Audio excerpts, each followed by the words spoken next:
வணக்கம். நான் சுதர்ஷன் மகேஷ். ஏற்கனவே சில நாட்களுக்கு முன்னாடி மமதா பானர்ஜியினுடைய அரசாங்கம் அவர்கள் சந்திக்கக்கூடிய பிரச்சனைகள் அப்படின்னு சொல்லிட்டு 25,000 ஆசிரியர்களினுடைய நியமனத்தை ரத்து செஞ்சிருக்கிறாங்க உயர்நீதிமன்றம். அதனைத் தொடர்ந்து உச்சநீதிமன்றமும் அந்த ஒரு விஷயத்தை வந்துட்டு அதே மாதிரி அந்த ரத்து செல்லுபடியாகும் அப்படின்னு சொல்லியிருந்தாங்க. இது அந்த அரசாங்கத்திற்கு ஒரு நெருக்கடியை ஏற்படுத்துமா மேற்கு வங்க அரசியல்ல அப்படின்னு சொல்லி பேசியிருந்தோம். அதனைத் தொடர்ந்து 2வது சிக்கல்ல மமதா பானர்ஜியினுடைய அரசாங்கம் சிக்கி இருக்கிறாங்க. வக்கஃப் பில் அதனை எதிர்த்து முர்ஷிதாபாத்ல போராட்டம் நடந்தது. அந்த போராட்டம் கலவரமா மாறினது. அங்க இருக்கக்கூடிய ஹிந்துக்கள் மீது, ஹிந்துக்களினுடைய கடைகள் மீது, ஹிந்துக்களினுடைய வீடுகள் மீது தாக்குதல் நடத்தப்பட்டிருந்தது. இதுல ஹிந்துக்கள் பெருமளவுல பாதிக்கப்பட்டிருந்தாங்க அப்படின்ற விஷயங்கள் பெரிய அளவுல செய்தியா வந்திருந்தது. ஸோ இது சம்பந்தமான ஒரு தீர்ப்பை மேற்கு வங்காளத்தினுடைய உயர்நீதிமன்றம் ஒரு அறிக்கை ஒன்று வெளியிட்டிருக்கிறாங்க.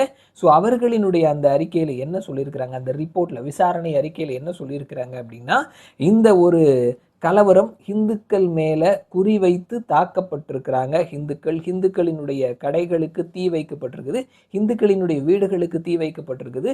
இந்த ஒரு சம்பவத்துல அந்த தீ வைக்கப்பட்ட சம்பவம், தீயை அணைக்கிறதுக்கு போலீஸ் ஆஃபீஸர் இருக்கிறாங்க இல்லையா, அவர்கள் அந்த தீயை அணைக்கக்கூடிய அந்த குழாயெல்லாம் உடைச்சிருக்கிறாங்க. தண்ணி வரக்கூடிய குழாய்களை உடைத்து நொறுக்கி இருக்கிறாங்க. தீயை அணைக்க விடாம செஞ்சிருக்கிறாங்க அங்க இருக்கக்கூடிய காவல்துறை அப்படின்னு சொல்லிட்டு அந்த ரிப்போர்ட்ல சொல்லியிருக்கிறாங்க. அது மட்டும் இல்லாம இந்த ஒரு கலவரத்தை தூண்டி விட்டதுல திரிணாமுல் காங்கிரஸ் கட்சியை சேர்ந்தவர்களுடைய பங்கு இருந்திருக்குது. அங்க இருக்கக்கூடிய லோக்கல் லீடர்ஸ் இருப்பாங்க இல்லையா, அவர்கள் தான் வந்துட்டு இந்த பிரச்சனையை பெரிதுபடுத்தி இருக்கிறாங்க. இந்த பிரச்சனையை தூண்டி விட்டது அவர்கள் தான் அப்படின்னு சொல்லிட்டு உயர்நீதிமன்றத்தினுடைய அந்த ரிப்போர்ட்ல சொல்லி இருக்கிறாங்க.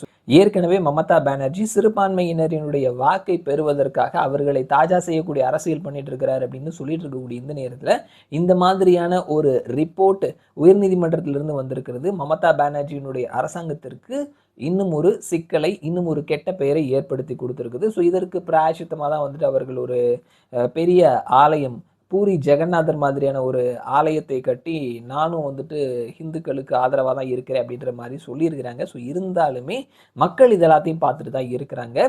ஸோ நடுநிலையாளர்கள் ஒவ்வொரு தேர்தலையும் மாற்றி மாற்றி வாக்களிப்பார்கள். ஸோ அவர்களினுடைய வாக்கு இந்த முறை மமதா பானர்ஜிக்கு போகாது அப்படின்னு சொல்லிட்டு மமதா பானர்ஜி கட்சியில் இருக்கிறவங்களே சில பேர் சொல்லிட்டு இருக்கிறாங்க.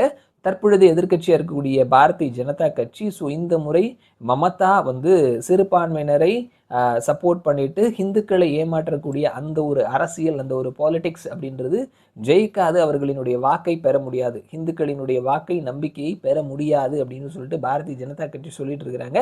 ஸோ தொடர்ந்து பல சிக்கல்களை சந்தித்துட்டு இருக்கக்கூடிய மமதா பானர்ஜிக்கு இந்த முறை மேற்கு வங்காளத்தினுடைய உயர்நீதிமன்றம் அவர்களினுடைய இந்த முர்ஷிதாபாத் கலவரம் அது சம்பந்தமான அறிக்கை, விசாரணை அறிக்கை வழியாக ஒரு குட்டி இருக்கிறாங்க மீண்டும் ஒரு முறை அப்படின்றத பார்க்க முடிகிறது.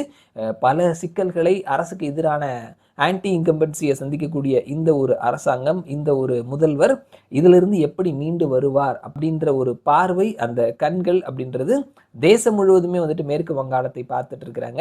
ஏற்கனவே இதே மாதிரி பல சிக்கல்களை சந்தித்திருந்தாலும் அதுல இருந்து வெளில வந்திருக்கிறாங்க. இந்த முறை வெளியில வருவாங்களா, மக்கள் மீண்டும் இவரை ஆதரிப்பாரா அப்படின்ற ஒரு பெரிய கொஸ்டின் மார்க் இருக்குது அப்படின்றத கவனிக்க முடிகிறது. பார்க்கலாம் மேற்கு வங்க அரசியல்ல வரக்கூடிய நாட்கள்ல என்னென்ன மாதிரியான டிராமாஸ்லாம் நடக்க போகுது அப்படின்னு சொல்லிட்டு. ஏன்னா இன்னும் தேர்தலுக்கு சரியா ஒரு வருடம் தான் இருக்குது. ஸோ பல காட்சிகளையும் பல டிராமாஸையும் நம்ம பார்க்கலாம். அந்த டிராமாஸ் யாருக்கு ஆதரவா போகுது, அடுத்த தேர்தலில் யாருக்கான வாய்ப்பை மக்கள் வழங்க போறாங்க, தீர்ப்பா அப்படின்றத நம்ம வெயிட் பண்ணி பார்க்கலாம்.